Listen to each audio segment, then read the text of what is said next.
DD किसान, बदलते भारत की शान।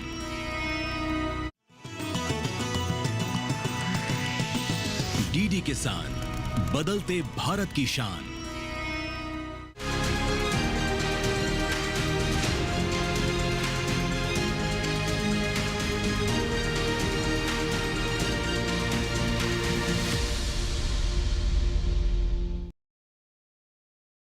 नमस्कार, आप देख रहे हैं दूरदर्शन किसान।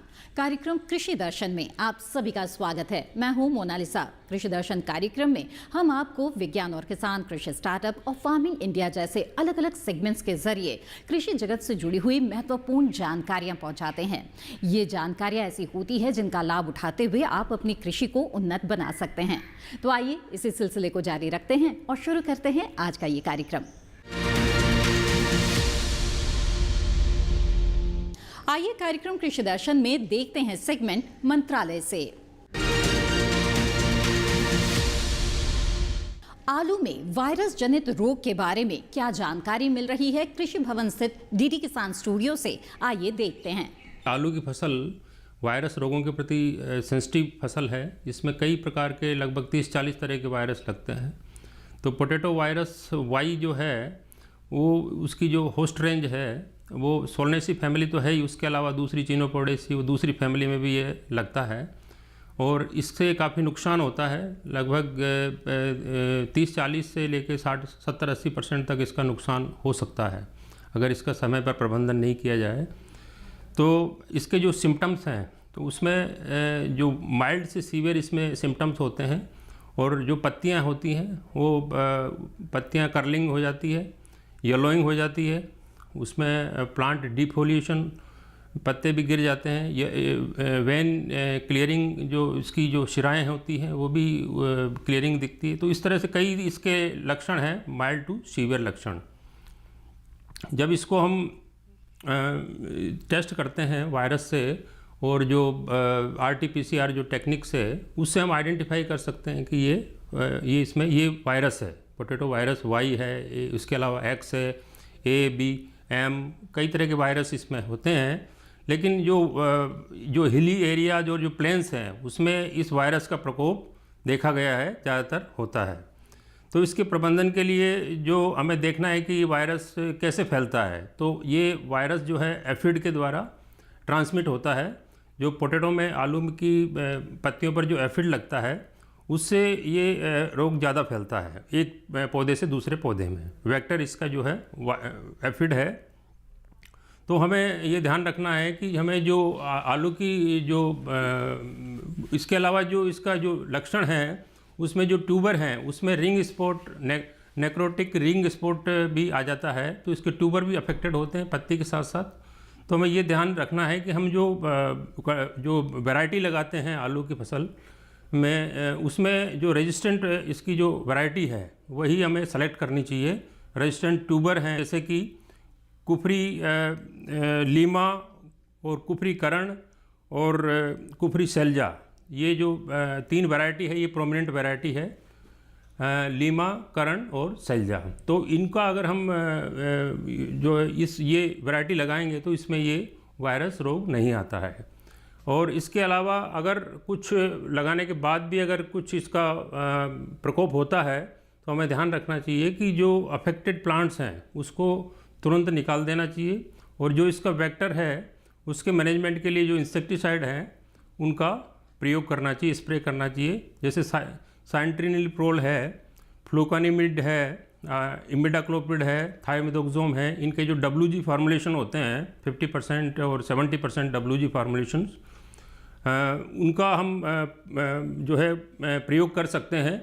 उसको खेत में सॉइल में डालेंगे तो उसका जो शुरुआत की अवस्था में जो एफिड है उसका प्रकोप कम होगा या नहीं होगा, क्योंकि ये सिस्टमिक इंसेक्टिसाइड होते हैं जो कि उसके प्रकोप को रोकते हैं। और उसके बाद जब पौधा थोड़ा बड़ा हो जाता है तो उसमें सहनशीलता आ जाती है और उसके बाद इस रोग का प्रकोप हम इसको नियंत्रित कर सकते हैं। आइए कार्यक्रम में आगे बढ़ते हैं और देखते हैं सेगमेंट विज्ञान और किसान।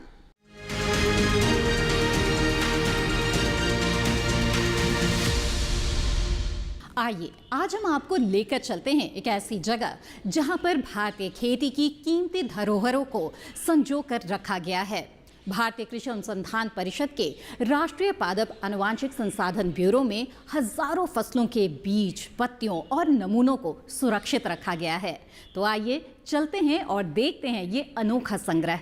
राष्ट्रीय पादप आनुवांशिक संसाधन ब्यूरो में खेती से जुड़ी फसलों का एक बड़ा राष्ट्रीय संग्रह रखा गया है, जहां बीज, पत्तियां, तना, फूल और फल जैसे पौधों के हिस्सों को सुरक्षित तरीके से संभाल कर रखा जाता है। इस तरह के संग्रह को हर्बेरियम कहा जाता है, जिसका उपयोग वैज्ञानिक, छात्र और किसान पौधों की पहचान और पढ़ाई के लिए करते हैं। यहाँ करीब 26,000 से ज्यादा नमूने सुरक्षित हैं, जिन्हें पहले खास शीट्स में दबाकर रखा जाता था, लेकिन अब इनका डिजिटलीकरण भी किया जा रहा है ताकि लोग कंप्यूटर और ऑनलाइन पोर्टल के जरिए भी इन्हें देख सकें। यहाँ पर हम शोध और शिक्षा हेतु विभिन्न तरह की जैव विविधता को इकट्ठा करते हैं, चाहे वो बीज हो, पौधा हो, तना हो, पत्ती है, फूल है, फल है, और उन सबको एक संग्रहित करके रखते हैं विभिन्न माध्यमों के द्वारा, जिसको अंग्रेजी में हार्वेरियम कहते हैं। और ये जो हमारा राष्ट्रीय कृषि फसलों का हार्वेरियम है, ये विश्व स्तर पर जाना जाता है और इसकी इंडेक्सिंग जो है वो क्यू गार्डन लंदन से की जाती है। तो ये विश्व के जाने माने संग्रहालय, कृषि संग्रहालयों में से एक है। और यहाँ पर विभिन्न उद्देश्यों हेतु कृषि शिक्षा में जो हमारे वैज्ञानिक हैं या जो किसान भाई हैं और जो हमारे छात्र हैं, वो अपने विभिन्न तरह के पौधों की पहचान कराने के लिए भी यहाँ पर आते हैं और उनको वो सुविधा भी उपलब्ध कराई जाती है। आप देखेंगे यहाँ पर, क्योंकि सन 1928 से लेके अभी तक विभिन्न फसलों के जो है 26,000 के आसपास जो सैंपल्स हैं वो इकट्ठे किए गए हैं। और पूर्व में जैसे आप जानते हैं हार्बेरियम सीट के नीचे दबाया जाता था और उसको संग्रहित कर या रखा जाता था, लेकिन आज के परिप्रेक्ष्य में देखें तो हर व्यक्ति का वहाँ जाना मुमकिन नहीं हो पाता है। इसलिए हम लोग इस जो हमारा संग्रहालय है NHCP जिसको कहते हैं, तो इसका जो डिजिटीकरण भी कर रहे हैं। तो इसके माध्यम से उनकी जो इमेज है उसको कंप्यूटर के माध्यम से संग्रहित करके उसको हमारे जो पोर्टल है national bureau of plant genetic resources, उसके ऊपर भी डाला जा रहा है और काफ़ी कार्य पूरा किया जा चुका है। हम किसान भाइयों से कहना चाहेंगे कि अगर उनके पास किसी विशेष तरह की कोई प्रजाति किसी भी फसल की है तो वो अपने कृषि विज्ञान केंद्र के माध्यम से हमारे संस्थान को सूचित कर सकते हैं और उसका हम यहाँ पर संरक्षण करेंगे। कार्यक्रम कृषि दर्शन में वक्त तो चला है एक छोटे से ब्रेक का। ब्रेक के बाद मिलवाएंगे आपको एक सफल किसान से अगले सेगमेंट कृषि स्टार्टअप में। आप बने रहें दूरदर्शन किसान पर।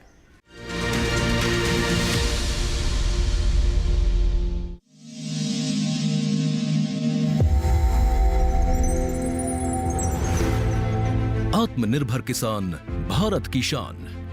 उत्पादन में आत्मनिर्भर होने के साथ साथ फसल की कटाई के उपरांत उपज की हानि को रोकने, ग्रामीण क्षेत्रों में रोजगार सृजन करने और बीज से बाजार तक के विजन को मजबूती देने के उद्देश्य से 1 वर्ष पूर्व माननीय प्रधानमंत्री श्री नरेंद्र मोदी जी ने एक महत्वाकांक्षी केंद्रीय योजना एग्रीकल्चर इंफ्रास्ट्रक्चर फंड की शुरुआत की।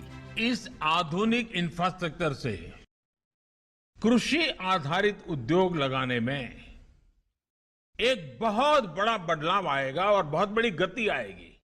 साथियों, अब हम उस स्थिति की तरफ बढ़ रहे हैं जहां गांव के कृषि उद्योगों से फूड आधारित उत्पाद शहर जाएंगे और यही तो आत्मनिर्भर भारत अभियान का संकल्प है।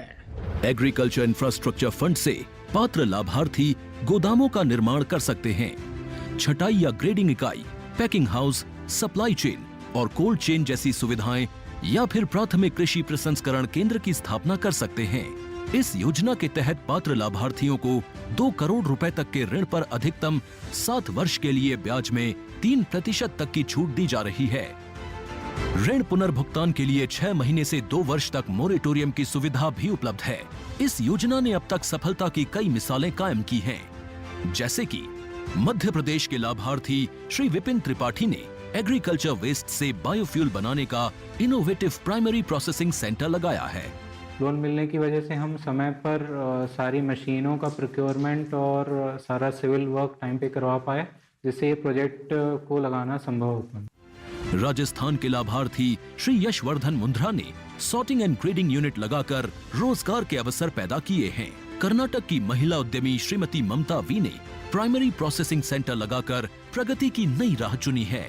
ಸಣ್ಣ ಪುಟ್ಟ ಉದ್ಯಮಿಗಳನ್ನ ಮತ್ತಷ್ಟು ಅಗ್ರಿಕಲ್ಚರಲ್ಲಿ ಹೆಚ್ಚು ನಾವು ಇನ್ನಷ್ಟು ಸಾಧನೆ ಮಾಡಲಿಕ್ಕೆ ಕಾರಣಕಾರಕವಾದಂತ ಈ ಅಗ್ರಿಕಲ್ಚರಲ್ ಇನ್ಫ್ರಾಸ್ಟ್ರಕ್ಚರ್ ಫಂಡ್ ಇಂದ ನಮ್ಮ ಇನ್ನಷ್ಟು ಯೋಜನೆಗಳು ಆಯೋಜನೆಗಳು ಉತ್ತಮಗೊಂಡಿದೆ। राजस्थान के लाभार्थी श्री दिनेश भट्टर ने जीरे की प्रोसेसिंग यूनिट लगाकर आसपास के ग्रामीणों को आत्मनिर्भरता प्रदान की है। महाराष्ट्र के लाभार्थी श्री अनूप कुमार मोहता ने वेयर हाउस बनाकर अन्न भंडारण को सुनिश्चित किया है। आज देश के कोने कोने से किसान, कृषि उद्यमी, किसान उत्पादक संघ, प्राथमिक कृषि सहकारी समितियां, स्वयं सहायता समूह और कृषि उपज मंडियां इस योजना का लाभ उठा रहे हैं।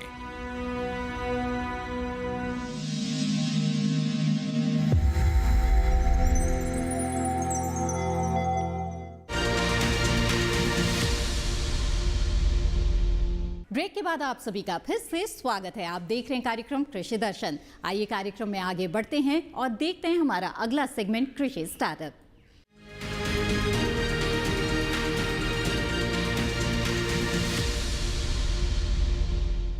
हमारे देश में बहुत से ऐसे किसान हैं जो कृषि क्षेत्र में ऐसी सफलता हासिल कर रहे हैं कि लोगों का नजरिया अब कृषि क्षेत्र को लेकर बदलने लगा है और लोग इस क्षेत्र में आने लगे हैं। बहुत से किसान हैं जिन्होंने आधुनिक तकनीकों को अपनाया है।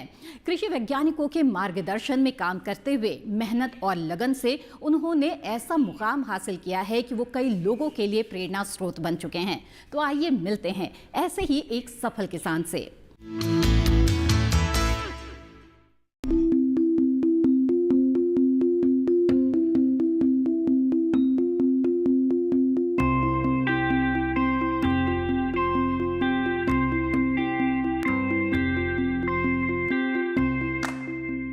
मधुमक्खी पालन करने से किसानों के लाभ का दायरा बढ़ रहा है।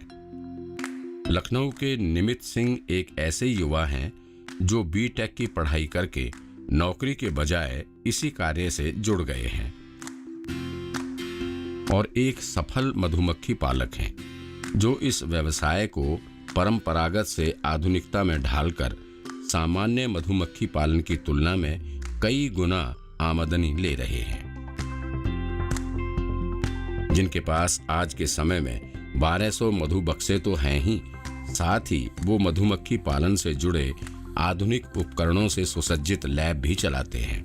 इन बक्सों को लेकर ऐसे इलाके में स्थानांतरण करना पड़ता है जहां मधुमक्खियों को परागकण मिल सके, यानी उन्हें फूल मुहैया हो सके, जिस पर उनका जीवन चक्र चलता है। साथ ही कम मात्रा में सही शहद भी प्राप्त होता रहता है। खुद से जुड़े मधुमक्खी पालकों के लिए और खुद अपने शहद की अच्छी रिटेल मार्केटिंग के लिए निमित ने खुद शहद पैकिंग की आधुनिक यूनिट लगा रखी है और इस आधुनिक यूनिट में तैयार होते हैं शहद से जुड़े कई तरह के उत्पाद, जिसके लिए कई आधुनिक मशीनें लगा रखी हैं। जिसके शहद के बारे में एवं इन मशीनों और उनके काम के बारे में निमित सिंह एक एक करके बताएंगे। दरअसल बड़े पैमाने पर शहद निकालने के बाद निमित को थोक में उतनी अच्छी प्राइस नहीं मिल पाती, इसलिए वो खुद के लैब में शहद की गुणवत्ता और इसमें मौजूद तत्वों की मात्रा वगैरह की जांच करते हैं। इसमें वैल्यू एडिशन कर 16 तरह के उत्पाद बनाते हैं और इसकी पैकिंग कर खुदरा बाजार में बेचते हैं। वो बताते हैं कि एक मधु बक्से से उन्हें लगभग 10,000 की कमाई हो जाती है। मैं जो मोम निकलता है उसका उत्पाद बनाता हूँ, जो पराग निकलता है उसको बेचता हूँ, परपुलिस निकलता है उसको बेचता हूँ, शहद को खुद में बाजार में बेचता हूँ। तो जो मेरी मार्जिन है, प्रॉफिट मार्जिन एक तरह से कह लीजिए 4 टाइम बढ़ जाती है। निमित अपने 1200 बक्सों से साल भर में लगभग 12 लाख की कमाई करते हैं। इसमें शहद के अलावा मोम और रॉयल जेली जैसे बाय प्रोडक्ट भी शामिल हैं। मोम जो हमारा निकलता है उससे बनाते हैं हम मोमबत्ती। मोमबत्ती से हम के बाद जो मोम बचता है उससे हम साबुन बना लेते हैं। फिर मोम से हम क्रीम बनाते हैं। तो ये 3 उत्पाद हमारे केवल मोम के हो गए। उसके बाद हमारा दूसरा बाय प्रोडक्ट निकलता है पोलन। पोलन को हमारे पास ड्रायर है हमारे लेबोरेटरी में, तो ड्रायर में हम पोलन को सुखा के उसका मॉइस्चर कंटेंट कम करके उसको बाज़ार में हाईली रिच प्रोटीन डाइट की तरह हम उसको बेच सकते हैं। इस आधुनिक लैब में पहले ड्रम में शहद को स्टोर किया जाता है, फिर सीमित मात्रा की पैकिंग के लिए मशीन है। वैसे ड्रम से सीधे भी बोतल भरी जा सकती है। फिर डब्बों की कैंपिंग के लिए स्क्रू पंच मशीन की मदद लेते हैं। इससे पहले फील्ड से आए शहद में मौजूद तत्वों की मात्रा स्पेक्ट्रोफोटोमीटर से पता कर सैंपलिंग करते हैं। साथ ही पीएच मीटर से ये भी तय किया जाता है कि शहद किस फसल या फूल का है। छोटी छोटी मशीनें लाइक स्पेक्ट्रोफोटोमीटर, रेफ्रेक्टोमीटर मैं खुद अपने रख लिया और मैं उस पर खुद ही टेस्टिंग करने लगा। निमित सिंह मधुमक्खी पालन से कैसे अधिक से अधिक आमदनी ली जाए, इसके लिए वो इसके नए नए उत्पाद बनाने पर जोर देते हैं। आजकल बड़े बड़े होटलों में कॉम्ब हनी का प्रचलन बढ़ा है। कॉम्ब हनी को खाते समय ऐसा फील होता है जैसे च्युइंगम खा रहे हैं, जो हमारे दांतों का भी ख्याल रखता है। कॉम्ब हनी एक तरह से देखा जाए तो जो हमारा छत्ता होता है मधुमक्खी द्वारा बनाया हुआ, उसमें पूर्णतः मधुमक्खी पूरा शहद भरती है और भरने के बाद जब उस पर पूर्णतः एक मोम की परत जम जाती है तो उससे हम कॉम्ब हनी बोलते हैं। अब उसको हमें एक शेप देना होता है, या तो पूरा फ्रेम दें, फुल फ्रेम बोलें, या हाफ फ्रेम बोलें, या तो हम एक छोटा सा बॉक्स आता है उसको भी लगा सकते हैं। ये निकलने के बाद जब हम बक्से में शहद तैयार हो जाता है, उसको हम मशीन द्वारा शहद निकालते नहीं हैं। हम क्या करते हैं, इसको एज इट इज़ बाहर निकाल लेते हैं और इसको फ्रिज में लगा देते हैं। फ्रिज में लगाने के बाद इसका डिमांड ज़्यादातर होटल से होते हैं, होटल्स में डिमांड होते हैं, ज़्यादातर इसके पार्टीज में डिमांड होती है इसकी। इसे लाइक च्युइंगम हम खा सकते हैं इसमें, क्योंकि पूर्णतः पूरा शहद जमा होता है और हमें इसे कट करना है और सीधे हमें इसे च्युइंग करके दांतों से च्युइंग करके हमें इसे खाना है। निमित सिंह जैसे प्रगतिशील मधुमक्खी पालक जो वक्त के साथ अपने व्यवसाय को ढालने में माहिर हैं, जो जानते हैं कि व्यवसाय में मुनाफा बढ़ाने के लिए कैसे आधुनिक तकनीक का इस्तेमाल करना चाहिए, वो एक मिसाल हैं वैसे युवाओं के लिए जो किसी व्यवसाय में हाथ लगाने से पहले उसके लाभ के दायरे को सीमित समझने लगते हैं। कार्यक्रम में वक्त हो गया है एक और छोटे से ब्रेक का। ब्रेक के बाद देखेंगे अगला सेगमेंट फार्मिंग इंडिया। आप बने रहें दूरदर्शन किसान पर।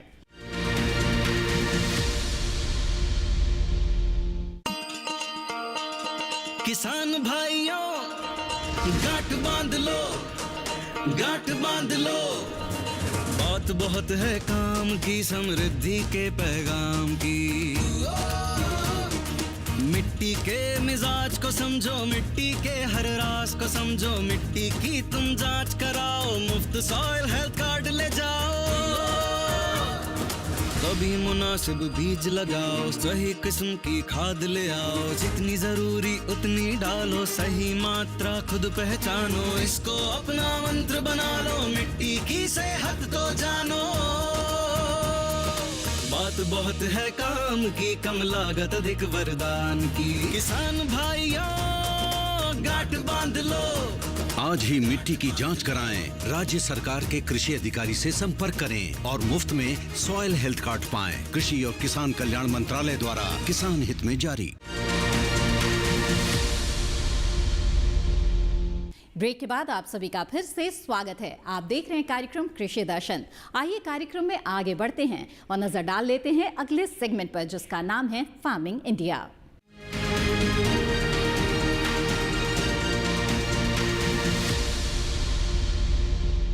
हमारे देश में जो किसान हैं, खेती के दौरान उन्हें पूंजी की आवश्यकता होती है। ऐसे में एक ज़माना ऐसा था कि ऋण लेने के चक्कर में साहूकारों के चक्कर लगाने पड़ते थे और पीढ़ी दर पीढ़ी किसान इस चंगुल में फंस जाता था। लेकिन अब उसके सामने एक विकल्प है, किसान क्रेडिट कार्ड के तौर पर, जिसके तहत वो आसानी से ऋण ले सकता है और समय पर अगर ऋण चुका लिया जाए तो अगले ऋण के दौरान ब्याज में छूट भी मिल जाती है। तो आइए विस्तार से जानते हैं किसान क्रेडिट कार्ड के बारे में।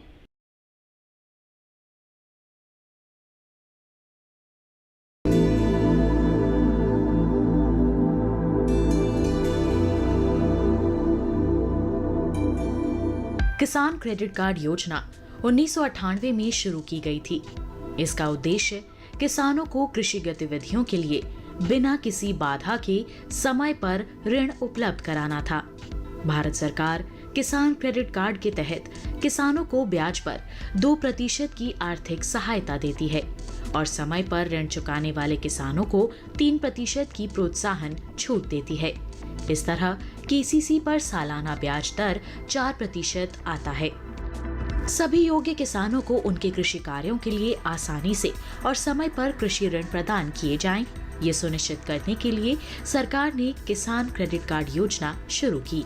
इसका उद्देश्य किसानों को कृषि के लिए उत्पादक सामग्रियों जैसे बीज, उर्वरक और कीटनाशक आदि खरीदने के लिए सक्षम बनाना है।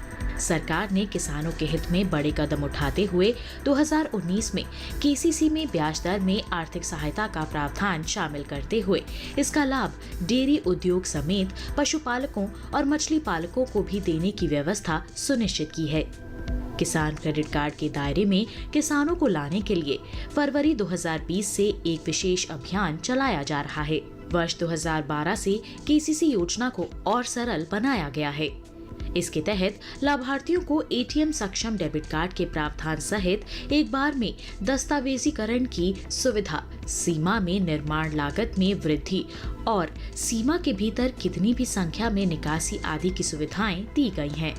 सार्वजनिक क्षेत्र के बैंकों और नाबार्ड से प्राप्त सूचना के अनुसार इस अभियान के तहत 29 जनवरी 2021 तक देश भर के किसानों को 1.76 लाख करोड़ रुपए की खर्च सीमा के साथ 187.03 लाख केसीसी स्वीकृत किए गए हैं। किसान क्रेडिट कार्ड की वजह से किसान अपनी फसल का बीमा भी करवा सकते हैं, जिस किसी भी कारण से अपनी फसल नष्ट होने पर उनको मुआवजा भी दिया जाता है, जैसे बाढ़ की स्थिति में फसल का डूब के नष्ट हो जाना या सूखा पड़ने पर फसल का जल जाना आदि सुविधाओं में यह किसान क्रेडिट कार्ड बहुत ही ज्यादा काम आता है। इसकी वजह से किसान लाभ उठा सकते हैं। सस्ती ब्याज दर पर लोन उपलब्ध कराने के इस अभियान से न सिर्फ किसानों की आय में बढ़ोतरी होगी, बल्कि इससे ग्रामीण अर्थव्यवस्था को मजबूती मिलेगी और कृषि तथा इससे जुड़े क्षेत्रों में उत्पादन बढ़ेगा।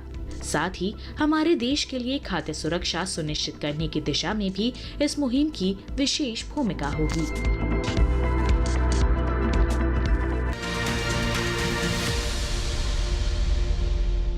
कृषि दर्शन कार्यक्रम में आज जो जानकारियां हम आपके लिए लेकर आए हैं, हमें उम्मीद है कि इससे आपको लाभ जरूर होगा।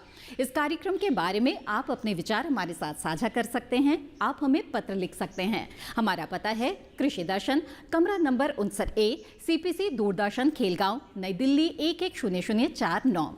आप हमें ईमेल भी भेज सकते हैं। ईमेल आईडी है krishidarshan@gmail.com। कृषि दर्शन कार्यक्रम को आप दूरदर्शन किसान के YouTube चैनल पर भी देख सकते हैं। इसके लिए टीवी स्क्रीन पर दिखाए जा रहे QR कोड को स्कैन करें, आप सीधे हमारे YouTube चैनल से जुड़ जाएंगे। इसी के साथ कृषि दर्शन की आज की कड़ी में बस इतना ही। हमें दीजिए इजाजत। आप बने रहें दूरदर्शन किसान पर। नमस्कार।